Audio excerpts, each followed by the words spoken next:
In this week's Parsha, we have perhaps one of the most perplexing portions, stories in the Torah, and it's the binding of Isaac, the binding of Yitzhak, because it goes against everything the Torah's been about up until now.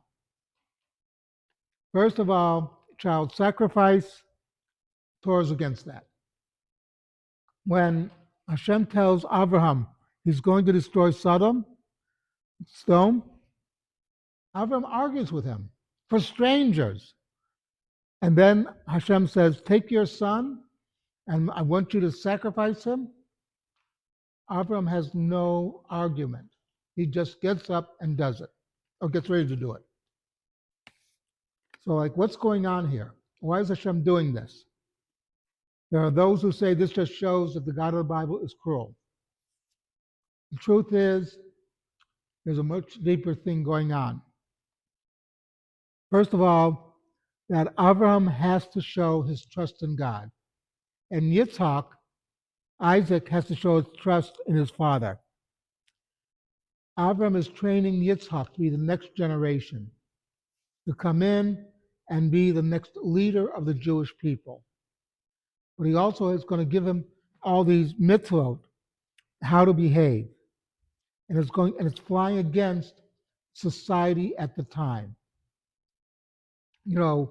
As we see today, if you follow the Torah, you're out of step with a lot of people. They come up, they say, "Oh, why do you follow those old laws? Don't you know it's a new age? Men can be women or whatever." God is saying these laws, you're going to teach your children to follow them. It's dangerous to them, because another thing about these people is they don't like it when you're moral, because it means they see where they're immoral, and they don't like to admit that they're immoral. And so this is the message of the Akedah, the binding of Isaac, that in spite of whatever society is saying at the time is irrelevant. Fads come and go. But there are certain laws which are mutable, and we have to obey those laws. And if it means we're out of step, we're out of step. If it puts us in danger, it puts us in danger. But always remember that in the final analysis, as happened with Isaac, Hashem came down and said, "Stop. I will come in and save you." And that's what we have to remember.